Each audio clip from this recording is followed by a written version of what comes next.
like that. So this guy is obviously insane. So you know what? Uh, you can give me a quickness check. If you'll be able to act before, like, if you'll like be able to shoot him before he does something. And because yeah, he's insane. Yeah, He's a since he's a uh, I'm a quick shooter, can I roll twice on that roll? No, you could like no unless you use a fate point, you don't get to roll twice. But if you do, you can do it. But you might get a 2+ just on your roll if you're a quick shooter. Just the DM. Mm, mm. on a quickness approach. Yeah, that stunt will work, but not on the others. So essentially, he gets 2+ on his roll, does he? Okay, so +4 total. Mm. Yeah. I mean the result. Okay, he's a insane knife nut who endures, who basically can endure some pain. So he will roll with that, and he's good at what he does. Ah, not really. Mhm. So yeah, you obviously both of you immediately recognize the small change in his posture and the movement he does. That he just barely switches like the blade as he's trying to preparing to throw it. So what do you do? Mm. Essentially, I'm trying to get closer, I suppose. Trying to take him alive. But what do you do? I'm keeping out of Stu's sight, so I'm going around so in case he wants to shoot him. But yeah, I'm just readying my gun just in case. So I'm just running in towards him, essentially. Yeah, Mm. basically, Stu's trying to incapacitate him by shooting his shoulder, his knees, or. Mm. Okay, so you will get to act first if you want to.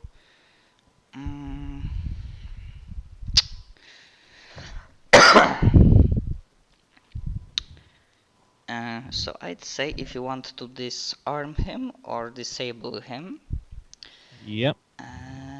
then you need to give me a careful roll because you take your time to do the job right. All Mm. right. And So, do I need to say that I use fate point before, or? No, you can no, just afterwards. that's All right. afterwards. What the fuck? 1 in 81. Maybe you should re-roll that one. Yeah, I'm Yeah, re-rolling. because enemies also get a roll to defend themselves. There we go. Mm-hmm. Almost the opposite. Yeah, so he is trying to defend himself because like, trying to withstood the pain or something, which is also no. What the hell is going on here? You could have made it even if you didn't re-roll. Oh dear. Okay, not really.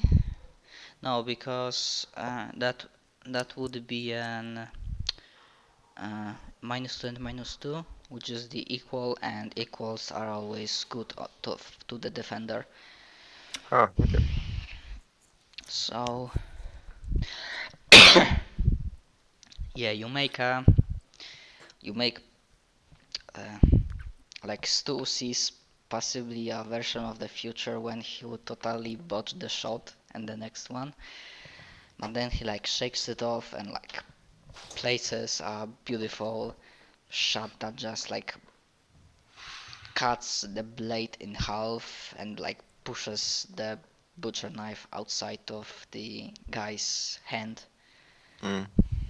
As he's staggered, I try to move in and pull out the handcuffs, quickly. So yeah. Mm. Uh, you know what? Like he might be bad. If you want to handcuff him and Mm. give me a forceful approach. Okay, just because checking. he will be still thrashing. Yeah, just checking real Because quick. as Can I? as maybe I didn't mention once again, but from the description and what you found, Hmm? yes, indeed, this is a big guy. Yeah, forceful.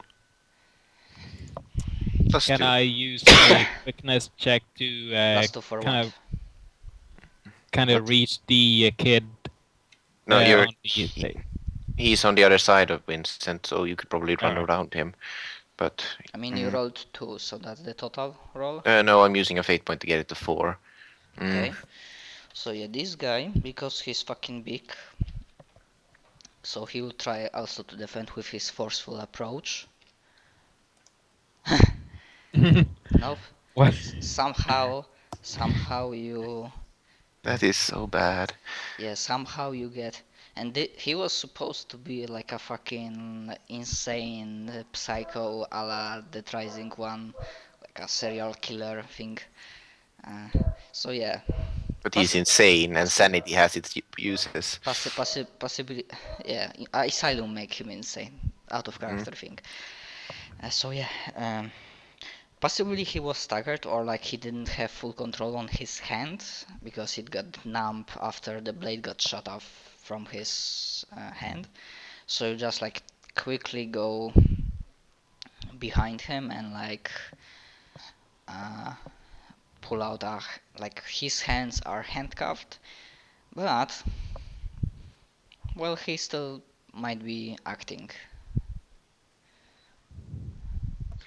No, So yeah, he's handcuffed for now. It's like, and he starts growling. mm, like I'm like Stu, help me get this guy down. Mm. All right. Uh, I ate him. Oh, I ate the hot as hell woman mounting mounting too down too the. bad you already decided because hmm yeah, because that was a good chance to use that trouble, because as you move around you move close by, because I assumed Cordelia is just focused on him from the beginning, but you as you go around and you like catch the sign of the sun closer and take on his wounds, at least from your perspective, unless he gets help very soon, like in the next few minutes, he might die. Like he requires immediate like attention. So you might ignore that and help Cordelia because of the pervert. If you ignore the guy, like the son, you get a fate point. Ooh. Just warning for you, it might take you long enough to deal with that big guy that the son will die from the wounds. I'm imagining a Telltale game style kind of branching here. I'm essentially wrestling with him, quite a short woman, having him handcuffed, but he's still a pretty big guy. And then you're just looking at me and then looking at the wounded boy. Mm. You So know, what you I'm gonna do? other character. I know this is the wrong choice. In character, I'm going to run up to the big guy and kind of kick him in the head to see if that knocks him unconscious. Like just get him down on the floor. Fuck it. Oh well. He You're trying to be a declared, hero. yeah, he declared what he done, and that, yeah, that would definitely cut down the time needed to. Uh, okay. Right. So I'm. Do we have batons or? Yes, you do if you I recall. guess Yeah. so. So yeah, you can give me a forceful approach. Considering So he's I need both to. handcuffs and distracted with me, would probably be quite easy to make. Can I use a fate point to roll I again? thought I was the only dirty cop. What did you say? And I thought I was the only dirty cop. Now he's beating prisoners that have been arrested. Well, Yeah, he's because he was still trying to previously. get loose. Essentially, I was trying to ask him to get him down, but he's trying to be a hero and try to one shot him. So Okay. yeah, Yeah. Yeah, Don't resist. Stop resisting. You make a quick work of him. You just take out your baton and like take a swing that you hear a crack, and you see that his jaw like switches like 1 inch to the left or right, and then he just like finally falls unconscious. I'm like, what the hell was that? No matter. Go help the kid. Go help the kid. I got this now. Um, Alright, So let's cut I- here, and What let's did see. you say? and I run to help the kid. Let's cut here and let's see what the Gerald will do. So because he rolled a 5 on his like what you could have found in the asylum. Mm-hmm. So let me check with the things I've prepared.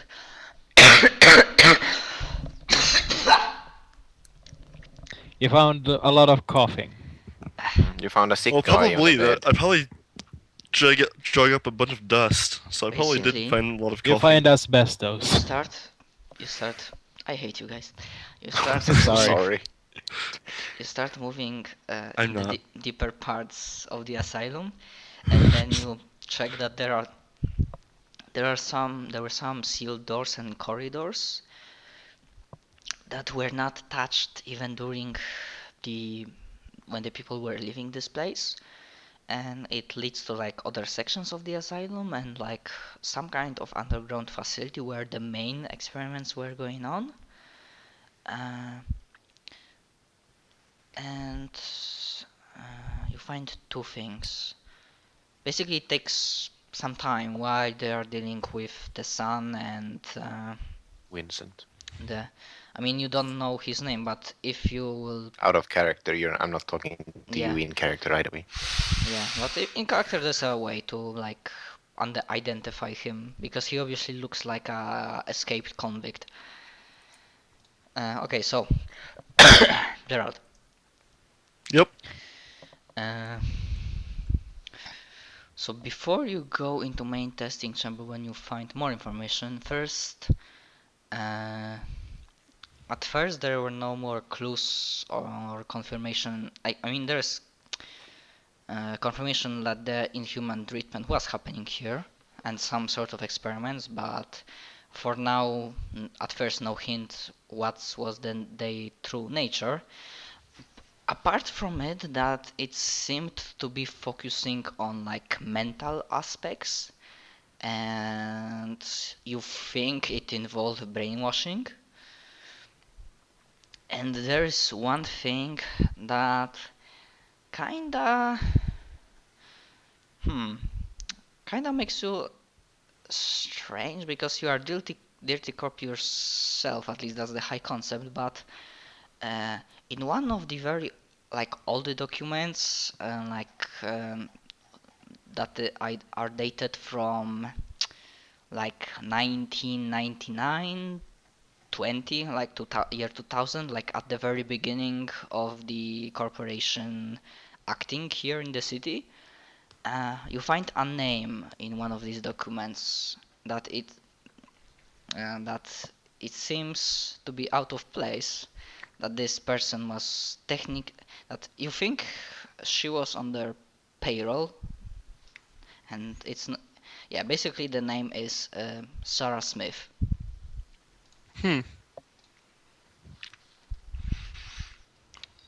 Which was she the secretary of the mayor? Sarah Smith is one of the police veterans in the town. Ah, okay. Then you would know her very well. With Yep. Erwin. Yep. Okay. Yeah, so that's the thing. Give me a sec, I need to take my medicine. Hopefully it will help with my fucking throat. Alright, It's all good hope. luck. Okay, so it's for not gulping down, it's for sucking. Okay. Well, that sucks. So, Cough drop. what? Cough drop. Okay. And so yeah, what's your first reaction at seeing that technically her name is like was on corporate's payroll, and it's in one of the side notes, it's almost named that she was a inside contact in sheriff's department for the corporation. Certainly surprised, but not enough to You're probably get more her on angry any that crimes. you're probably more angry that they didn't hire you. Yeah, kind of. That's fucking true. So I'll just keep looking for more stuff as well. Yeah, okay, so obviously when you make your way to the main testing chamber, which looks like another like spooky fucking place that God knows what kind of inhuman experiments they were making here. You find, obviously, and this takes time, and you don't have time to like go through all of the papers. I just think that you just look at the keywords, like trying to like the most important stuff. So basically, uh, in here you kinda realize that Jack Stevens didn't have full picture and didn't know everything, because as you go through the documents, you basically realize that the main keywords in here are telepathy, mind control, sleeper cell, DARPA, CIA. What was the last one? CIA. Oh my. And what did we say Stu is doing here again? Sarah. I mean, I'm not sure if Stu is acting like a federal agent. Well, I mean, he came to this town as a detective for odd reason. No, wait. For Let's do some what's your backstory. reason. This gets interesting. Okay. Well, fuck, fuck the police chief's daughter. Came here as a penalty.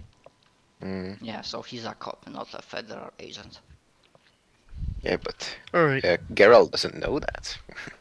Okay, he probably does know it, but if he doesn't want to believe it, that's his thing. Okay, right, like it's his choice. Alright. So, yeah,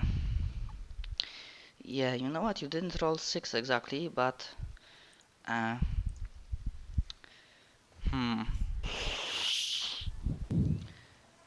And there was like 1 or 2 documents, but you don't get anything from them because they're like totally, completely redacted. It's impossible to say to whom they are, from whom, what's their connection with the company.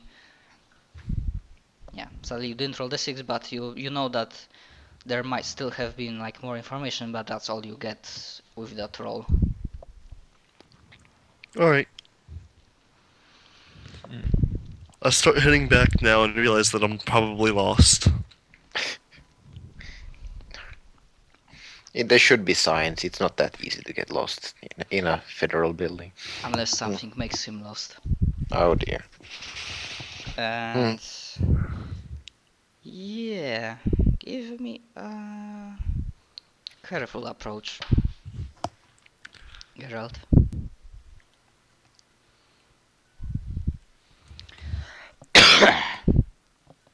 Okay.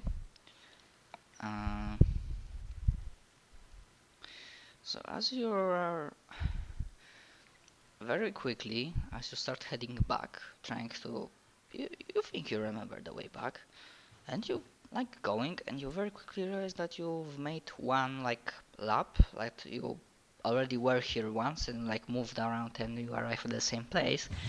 So you immediately like very carefully like looking around what's going on and trying to once again find your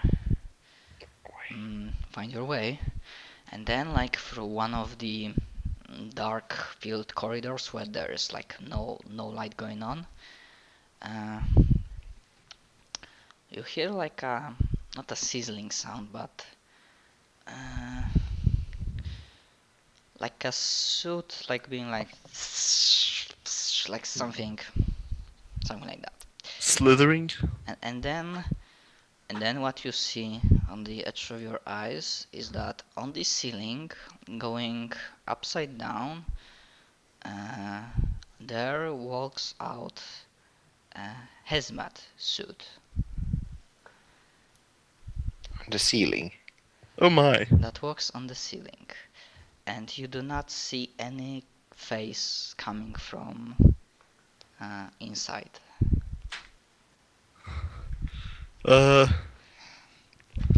I drop my taser and pull out a gun. And then fire at it quickly. Okay, so the first shot like goes immediately through the hazmat suit, and then like the hazmat suit like goes like not falls to the ground, but falls to the ceiling, like nothing was there. Like shit, what's the It word? falls up? Yeah, Okay.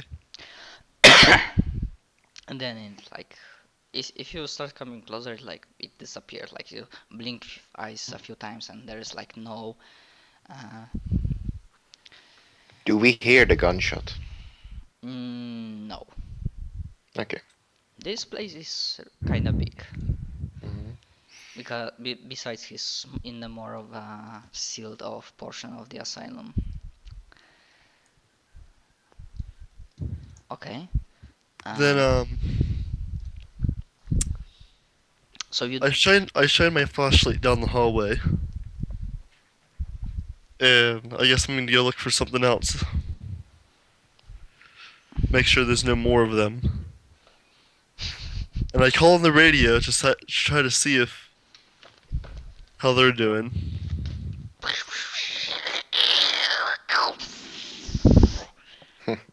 static. Figured. Either that or we're gurgling our mouths. For no good reason. Mm. No, it's static. Mm. Alright. Shit, I need to find out which approach is the best if something tries to screw with your mind. It would probably be clever or flashy, maybe. Clever is keeping control of your mind, thinking up ways why it wouldn't work, why you should still be. Well, flashy. Actually, I'm not sure why flashy would work. Technically, I'm thinking about it. It made sense for a second. I mean, it probably depends how the Geralt will discover that. But Exactly. as he starts going towards the corridor and probably in the yet another part of this godforsaken asylum, probably meeting with another of the paranormal entities. Let's cut once again to Or other duo. Cordelia and Stu that you've pacified the bad guy, and now the question is how do you try to help and save the kid? I handcuff the other guy's leg and then I walk up to the kid. So how is he like tied down to the medical chair with his arms and leg? By his wrist. Yeah. Alright, first off, I release the bindings. On Yeah. his wrists. You are pretty sure that they were only here at the beginning when the kid still tried to fight back, and then he was just too injured to have a strength. Yeah, but I'm pretty sure he kept them on because there's no reason to take them off in the middle. Yeah, he kept them on. Okay, so you take them off, but yeah, there's like a lot of cut wounds, bleeding, and yeah. What do you do? Like, The boy's life is hanging on the line. I use my quickness to run off and look for some bandages. I'm like, before you run off, I like get to the car. We have some medical supplies over there. Alright, I use my quickness to with my sprint. Target number 2. So Okay. 3 and sprint, so that's 5. Okay, you make it. So yeah, like as fucking Usain Bolt, you just run out,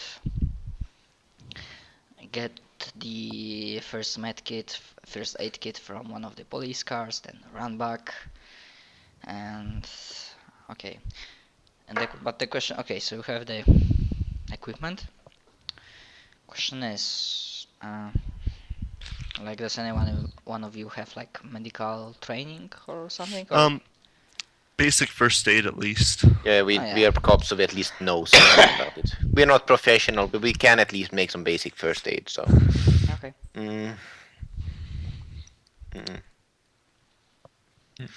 Okay, So- cool. Whereas yeah, it seems like basic first aid might be useless in this scenario. I mean, without roll, it means that he won't die of bleeding in the next couple of minutes, but still it will be of vital importance to bring him to the hospital or something in the next hour. Yeah. In the next 30 minutes. Yeah. So. Max. Mm. Alright. Like. Why did you become a detective? Wait, I need to think of To find out. what's the time. Okay, that was when you entered. Yes, so that's the current time, I think. I'm a detective. Stu is not. He's a pervert. Mm. Yeah. Okay, so you give him like a quick first aid, like he's not exactly conscious. He's just like moaning with pain, like whimpering, like help me. He's Mm. like Right. going on and off, like he's going through a lot of stress. Alright. Do we have an adrenaline shot? Do not do that. It's probably not good enough to do that. But we probably do have. I mean, whatever you want to do, but I think like typical police officer knows that using straight up adrenaline shot on a kid, even traumatized one, might be a bad idea. Mm. Those are Yes, usually yeah. also for when your heart stops. Yeah, so the shot of adrenaline to the guy whose heart is still going might make the heart stop. Yep. Yeah. Oh well. Help me carry him out. We'll call for the. Essentially, I'm I I'm mean- carrying him out. Yeah. Call for the. I mean, Call for an ambulance. kid, the Alright. kid is light enough so one person can take him. The big Alright, guy, the big I'll- unconscious guy would probably require two people or one guy, but then he will need to make a really good roll on forceful. Drag him. Still, Right. First wait. off, We're in an asylum. Find a cart. Yeah. Essentially, do I see any wheelchairs around? you know what? That's a clever approach. Give me a roll. you, Can I you get know what? 2 plus? By this uh, point, Stu has probably run off to the police car and try to contact a Ambulance. ambulance. Essentially, can I get 2 plus for being eagle eye? Mm, use your fate. I'm running out of Use fate. your might. No, but essentially, can I get 2 plus for having eagle eye? Because see more I things. need to, because Eagle Eye I know only works on one approach. Which would that be essentially? But essentially, eagle eye if I'm trying to find things and I'm trying to see things. Yeah, I'm Eagle trying Eye will work only on a clever approach. Okay, so yeah, well, you got to. So yeah, you find a wheelchair or something that might be broken by the end of the ride with the bad guy, but you will get him outside. Essentially. Okay, so I first I carry out the boy while Stu runs out and tries to get contact where there is no static. So we can call an ambulance. Yeah.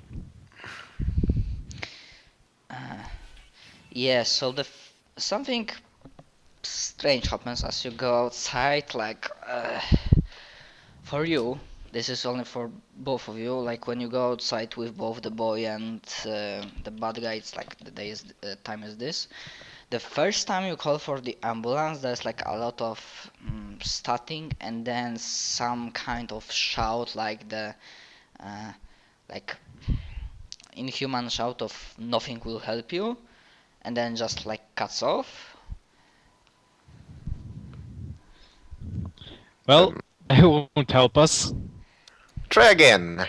And yeah, with a little less static, there's like a general hospital in Greenville coming in.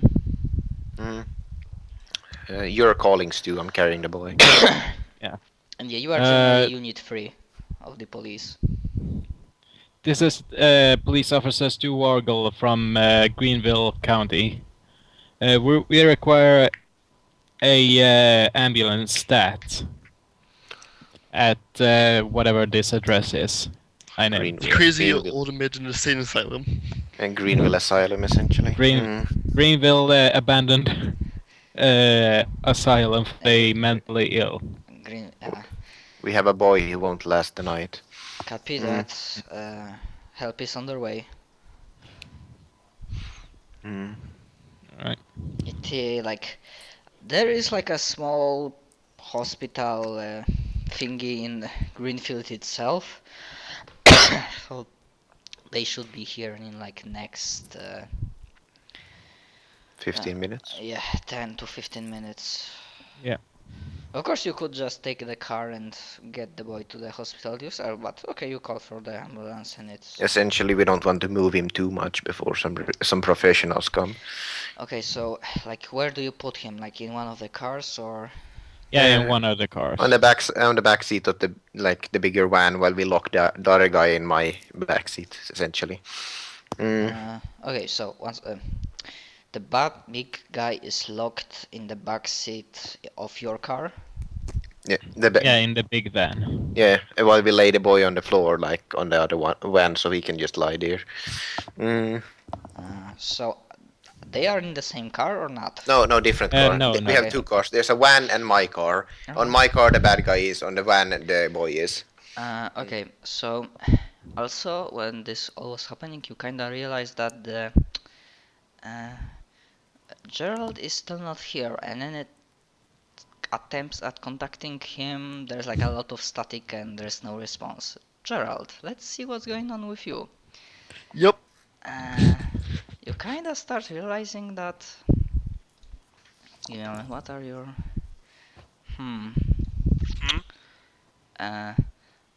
you probably start thinking that there is because you are obviously unnatural, you probably start thinking